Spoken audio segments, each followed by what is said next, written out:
O caso da família Olovalo é bastante complexo e atípico em todos os sentidos. À primeira vista, eram pessoas comuns, sem nada de especial, a ponto de nem colegas de trabalho nem vizinhos terem nada de ruim a dizer sobre eles. Mas, ao mesmo tempo, essa família parecia atrair todo tipo de problema e confusão.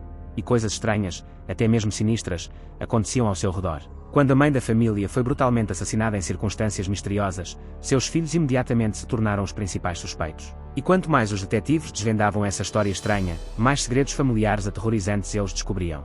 Várias gerações da família Olovalo viveram em uma pequena cidade no condado de Marin, no sudoeste da Califórnia. Eles não eram ricos, mas possuíam uma espaçosa casa de 2 andares em uma comunidade não incorporada às margens de um lago pitoresco. A propriedade foi comprada em meados da década de 1950, então 3 gerações moravam lá. Vale ressaltar que havia apenas cerca de 15 casas naquele lago, cujos moradores viviam lado a lado há muitos anos e se conheciam bem. Uma pequena e unida comunidade havia-se formado ali. A taxa de criminalidade era praticamente zero e nunca se viam forasteiros.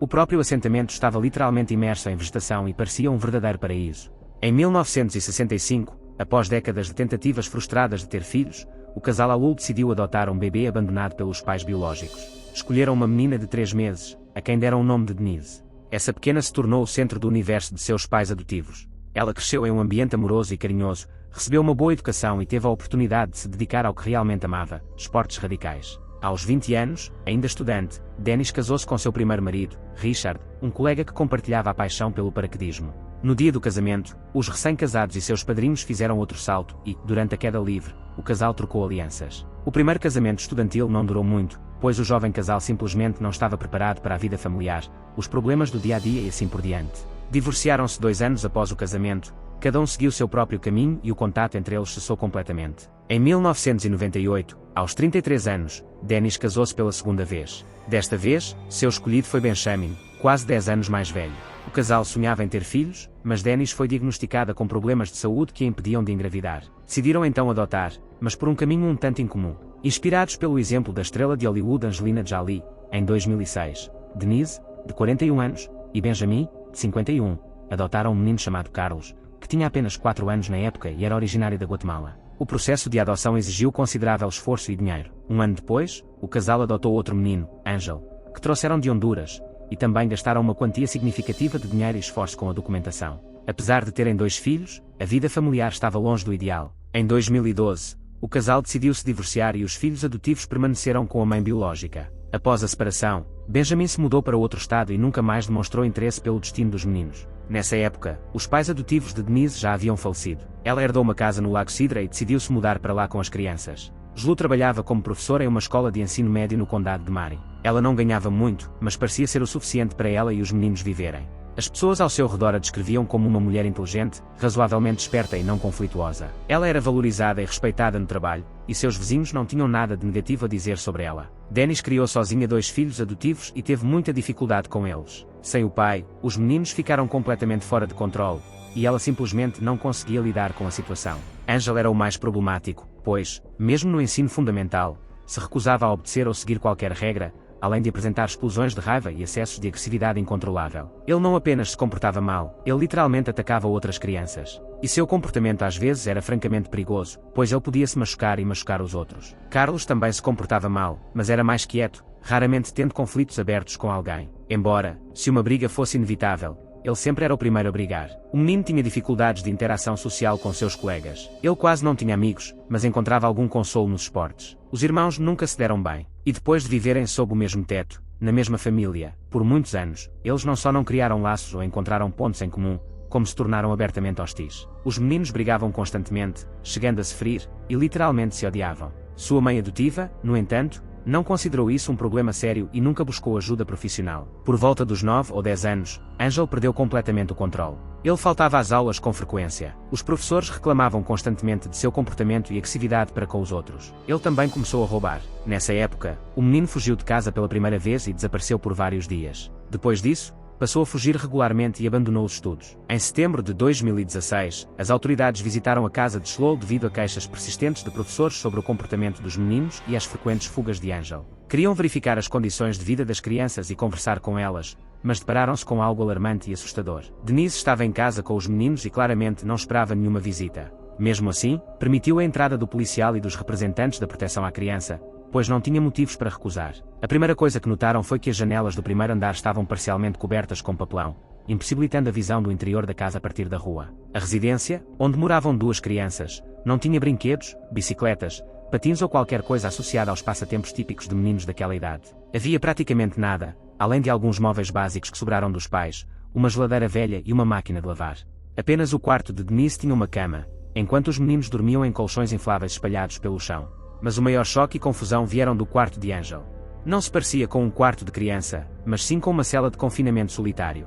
A pesada porta de madeira, além do mecanismo de trava giratória padrão, possuía um enorme ferrolho de metal do lado de fora. Havia também uma pequena janela, igualmente trancada. Provavelmente servia para passar comida e água sem abrir a porta completamente.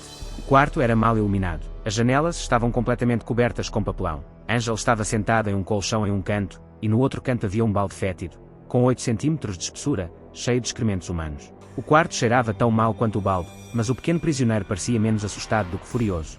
As 2 crianças e a mãe foram levadas imediatamente para a delegacia. Uma psicóloga trabalhou com as crianças e a mulher foi interrogada sobre o pesadelo que se desenrolava em sua casa. Dennis alegou que trancava o filho no quarto unicamente por motivos de segurança, para evitar brigas entre as crianças e para impedir que o mais novo fugisse novamente. Além de esses argumentos serem extremamente pouco convincentes, Angel também começou a reclamar que Carlos o espancava constantemente, o humilhava de todas as formas e o ameaçava de morte. Sua mãe nunca o defendeu, então ele foi forçado a fugir de casa, temendo por sua vida. Após algumas dessas fugas, ele era trancado no quarto, às vezes por vários dias. Ele sequer tinha acesso a um banheiro normal, simplesmente colocaram um balde de plástico para ele usar. Comida e água eram passadas para ele através do mesmo recipiente para comida, que ficava trancado. Após esse relato, Dennis foi presa e os meninos foram temporariamente colocados em um orfanato até que novas famílias adotivas fossem encontradas para eles. O tribunal decidiria o destino da mulher, mas Carlos interveio inesperadamente, defendendo sua mãe adotiva. Ele alegou que seu irmão mais novo representava uma ameaça para si mesmo e para os outros. Ninguém conseguia controlá-lo, e sua mãe estava apenas tentando protegê-los. Carlos relatou como Angel certa vez atacou um colega de classe com uma faca, e foi por um milagre que ninguém se feriu. Seu relato foi confirmado por professores, que admitiram ter abafado o incidente a pedido de uma colega, a mãe do menino. Carlos disse que queria voltar para casa e morar com sua mãe como antes. Em todas as audiências, ele se posicionou ao lado de Dennis e implorou para que seus direitos parentais não fossem cassados. Outras testemunhas, entre parentes e vizinhos de Olosh, não conseguiram fornecer nenhuma informação substancial. Eles descreveram a família como próspera e Denise como uma boa mãe. Descobriu-se que a mulher era realmente inocente e simplesmente não conseguia lidar com seu filho adotivo mais novo, que provavelmente tinha algum tipo de transtorno mental e representava um perigo para os outros. Como resultado, Angel foi enviado primeiro para uma clínica psiquiátrica, depois para um abrigo para crianças com problemas e, finalmente, para uma nova família acolhedora. Denise, no entanto, foi completamente inocentada e seus direitos parentais sobre Carlos foram restaurados. O menino, como desejava, retornou à sua antiga casa no lago e retomou sua vida normal. Em 13 de julho de 2019, por volta das 18 horas, um Carlos aterrorizado ligou para o 911 do condado de Marin para relatar que sua mãe havia sido atacada. O jovem de 17 anos implorou para que a polícia e os paramédicos viessem o mais rápido possível e os encontrou na entrada da casa. Carlos levou os policiais até o quarto de sua mãe, onde se depararam com uma cena horrível. A mulher estava deitada de lado na cama. Um machado estava cravado na parte de trás da cabeça dela, e uma grande mancha de sangue se espalhava pelo travesseiro. Quando os serviços de emergência chegaram, a mulher ainda apresentava sinais vitais, mas, infelizmente, não conseguiram salvá-la, e ela faleceu a caminho do hospital. A única testemunha da tragédia foi Carlos, que contou uma história bastante estranha. Ele disse que naquele dia, ele e sua mãe tinham ido ao funeral de um parente em uma cidade vizinha e depois ficaram lá para um jantar em memória dele. Eles voltaram para casa por volta das 13 horas, muito cansados, deitaram-se para descansar, e ele adormeceu imediatamente. Por volta das 18 horas, Carlos foi acordado por um barulho estranho e latidos de cachorros. Ele olhou pela janela e viu o canil aberto e os cachorros correndo pelo quintal. Então, ele decidiu verificar se estava tudo bem com a mãe. Ele entrou no quarto dela, viu a mulher mortalmente ferida e imediatamente relatou o incidente aos serviços de emergência, na esperança de que Dennis prestasse auxílio. Quando perguntado quem poderia ter desejado mal à sua mãe, ele citou Angel sem hesitar. Segundo ele, apenas seu filho mais novo odiava Dennis tanto a ponto de estar disposto a matá-la. Carlos também observou que seu irmão poderia tê-lo matado, mas por algum motivo não o fez, acrescentando que agora não se sentia seguro. Após conversar com uma testemunha, a polícia decidiu localizar e interrogar Angel imediatamente, já que ele era o único suspeito no momento. No entanto, logo se depararam com um problema. Ninguém sabia do paradeiro do garoto de 15 anos. Depois que o serviço social o retirou do sistema de acolhimento, ele passou por várias casas de acolhimento, mas não conseguiu se adaptar a nenhuma. Ele tinha sérios problemas de socialização, não se dava bem com ninguém, comportava-se de forma agressiva e fugia constantemente. Há cerca de um ano, Angel fugiu de mais uma casa de acolhimento e, desta vez, nunca foi encontrado. Seu paradeiro permanece desconhecido até hoje, e a polícia agora acreditava seriamente que ele poderia ter buscado vingança, escolhendo como vítima sua ex-mãe adotiva, com quem sempre teve um relacionamento longe de ser ideal. Notavelmente, nenhum sinal de arrombamento foi encontrado na cena do crime. Angel também sempre se deu melhor com cachorros do que com pessoas, e essas circunstâncias confirmaram indiretamente sua culpa. A arma do crime foi levada do quintal. Nada havia sido roubado da casa. Até mesmo dinheiro e um cartão bancário foram encontrados sobre o criado mudo ao lado de Dennis. Isso significa que a única intenção do perpetrador era matar a mulher, claramente com motivo pessoal. Interrogar os moradores de outras casas no lago não trouxe respostas definitivas. Ninguém tinha nada de negativo a dizer sobre a família Slow, embora os vizinhos admitissem que não interagiam com eles com muita frequência. Dennis era considerada uma mulher calma, sensata e inteligente. Ela e seus filhos haviam-se mudado para a casa recentemente, mas seus pais a conheciam bem. No entanto, logo após a mudança da mulher e seus filhos para a casa no lago, coisas muito estranhas e assustadoras começaram a acontecer na área. Animais de estimação começaram a desaparecer com notável regularidade. A princípio, eram gatos e cachorros, que mais tarde foram encontrados despedaçados em vários lugares. Esses incidentes foram inicialmente atribuídos a ataques de animais selvagens, mas o estado dos restos mortais sugeria a possibilidade de um homem cruel e sádico agindo nas proximidades. Mais tarde, crianças, potros e outros animais jovens começaram a desaparecer. Esses animais também foram encontrados posteriormente com sinais de tortura, cortes e lacerações, olhos arrancados e outros ferimentos horríveis. Os moradores locais chegaram a contatar a polícia, mas aparentemente esta decidiu que tinha assuntos mais importantes para tratar do que investigar a morte de animais de criação, cães e gatos. Surpreendentemente, ninguém jamais associou os eventos na aldeia à família Cole, cujos membros até ajudaram nas buscas por animais de estimação desaparecidos. Dennis era amigável com todos, mas não tinha proximidade com nenhum dos vizinhos, então ninguém visitava sua casa. Muitos desconheciam os problemas da família Cole e nem sequer sabiam que o filho mais novo havia sido entregue a diferentes famílias adotivas, acreditando que ele estivesse morando com parentes na cidade, como o filho mais velho havia feito antes. A informação de que Carlos estava morando com outras pessoas há algum tempo despertou o interesse da polícia. Eles decidiram investigar mais a fundo e falar diretamente com os parentes com quem ele estava hospedado para descobrir o motivo. Descobriu-se que Carlos também era um filho problemático, mas ninguém sabia disso. Aos 14 anos, ele desenvolveu um vício em álcool. Depois começou a experimentar várias drogas ilícitas e tornou-se simplesmente incontrolável. Ele era temperamental, demonstrando agressividade e crueldade até mesmo com a mãe e o irmão mais novo. Denise levou o filho a especialistas, e foi então que ele foi diagnosticado com transtorno bipolar, além de sinais de transtorno obsessivo-compulsivo, que foram exacerbados pelo uso de álcool e medicamentos psicotrópicos. Ele foi tratado brevemente em uma clínica, mas depois foi mandado para casa com medicamentos, que ele simplesmente jogou fora. Carlos abandonou a escola aos 16 anos, mas habilmente escondeu isso da mãe por algum tempo, fingindo ir à escola todas as manhãs. Quando a verdade veio à tona, um grande escândalo estourou. Então, o jovem tomou uma overdose de analgésicos fortes, misturada com álcool, e quase morreu devido a esse coquetel letal. Denise chamou uma ambulância a tempo e seu filho foi salvo. Após esse incidente, uma parente de Shlu, Stephanie, se ofereceu para ajudar a resolver a situação. Seu filho também sofria com problemas de alcoolismo e comportamento na adolescência. A mulher pesquisou bastante sobre o assunto e tentou vários métodos terapêuticos com o filho. Com o tempo, o rapaz aparentemente superou a fase difícil, amadureceu, estudou, mudou-se para outra cidade e passou a viver uma vida completamente normal. Stephanie, no entanto, tinha certeza absoluta de que ela e sua terapia haviam curado o filho.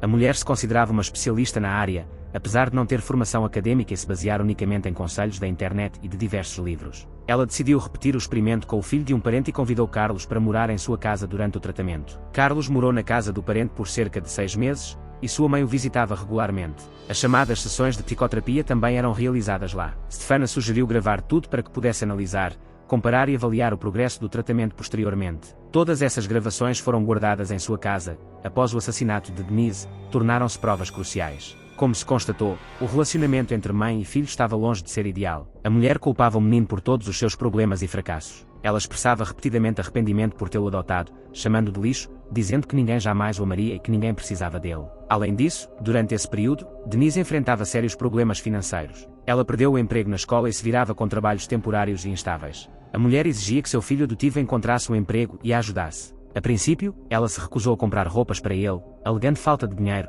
e depois parou de alimentá-lo. A mãe dele disse que só podia cozinhar para ele a comida que ele mesmo comprava. As coisas só pioraram. Dennis começou a insultar Carlos. Ela mencionava repetidamente onde ela e o marido haviam encontrado o menino, dizendo que sem ela, ele já teria morrido de fome e doença em algum gueto. Ela usava linguagem russa grosseira, comentando que a adoção lhe custara uma quantia considerável de dinheiro, e chegou a exigir que o filho a reembolsasse por essas despesas. Apesar de tudo isso, cerca de um mês antes da tragédia, o próprio Carlos expressou o desejo de voltar para a casa da mãe. A pedido de Stephanie, ele chegou a compilar uma lista de motivos para seu retorno. Entre eles, estava o desejo de estabelecer um relacionamento melhor com a mãe. Denise também apoiou seu desejo de cursar a faculdade, acreditando que a educação era a fase mais importante da vida e até prometeu ajudar com as mensalidades.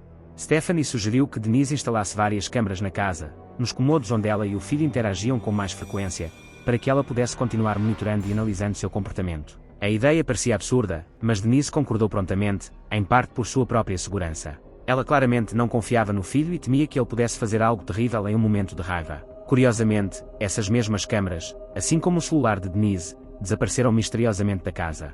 Os dispositivos de vigilância haviam sido desligados no dia anterior à tragédia. Carlos alegou não ter nada a ver com isso e que a mãe havia resolvido o problema sozinha. Ele nunca tinha visto o celular dela e não fazia ideia de onde pudesse estar. Uma semana antes do crime, outra discussão entre mãe e filho havia se transformado em briga, presenciada por um vizinho. Ele interveio e ameaçou chamar a polícia caso acontecesse novamente. Após o assassinato da mulher, Carlos foi imediatamente considerado suspeito. Mas, como não havia provas concretas contra ele, foi apenas interrogado e liberado. Naquele momento, seu irmão desaparecido, Angel, ainda era o principal suspeito. No dia seguinte à tragédia, um vizinho, amigo de Carlos e de seus colegas, foi visitá-lo e expressou suas condolências pelo ocorrido. Mas a Lowell não pareceu nada perturbada e simplesmente disse que precisava aguentar por 3 semanas, até completar 18 anos. Depois disso venderia aquela casa amaldiçoada de pesadelos e iria embora para sempre. O vizinho ficou chocado com suas palavras e com postura assustadora. Ele contou aos pais sobre a conversa, e eles, por sua vez, relataram tudo à polícia. Depois disso, Carlos foi detido novamente para mais interrogatórios, mas nenhuma informação nova foi obtida dele. Decidiram chamar mergulhadores para vasculhar o lago, pois havia suspeita de que as câmaras e o celular desaparecidos estivessem em algum lugar no fundo. O lago não era muito grande, então a busca foi bem sucedida rapidamente. No entanto, as câmaras foram inúteis, pois haviam sido desligadas previamente e não estavam gravando. Uma análise dos dados do celular de Dennis revelou que ele foi ligado apenas 10 minutos antes da ligação para o 911 e que Dennis havia trocado mensagens com uma amiga 15 minutos antes de ser desligado. Isso permitiu estabelecer o horário exato do ataque. Carlos alegou ter dormido o tempo todo, não ter visto nada e só ter acordado ao ouvir latidos de cachorros no quintal. No entanto, uma análise da atividade do seu celular revelou que ele o estava usando, inclusive pouco antes do horário presumido da morte de Dennis. Além disso, seu vizinho o viu pela janela saindo para o galpão no quintal por volta das 22 horas. Quando a polícia contou a Carlos tudo o que havia descoberto, inclusive que os vizinhos o tinham visto, ele começou a se esquivar e a hesitar. Por fim, admitiu que de fato havia saído para cortar lenha no quintal para se acalmar e, como se diz, extravasar um pouco após uma discussão acalorada com a mãe. Em certo momento, ele disse que entrou em casa para beber água. Ficou sentado na cozinha por 5 minutos quando ouviu latidos de cachorros. Saiu e não conseguiu ver quem havia soltado os animais, então foi ao quarto da mãe para ver se ela era a culpada. Encontrou-a deitada na cama com um machado cravado na cabeça. Carlos continuou a insistir desesperadamente em sua inocência, alegando que seu irmão mais novo, que havia fugido de casa, matara sua mãe. Seu advogado de defesa usou essa teoria como base para a defesa. Como não havia provas diretas contra o suspeito e Angel ainda estava desaparecido, ele não podia ser descartado, e o garoto permaneceu como suspeito no caso.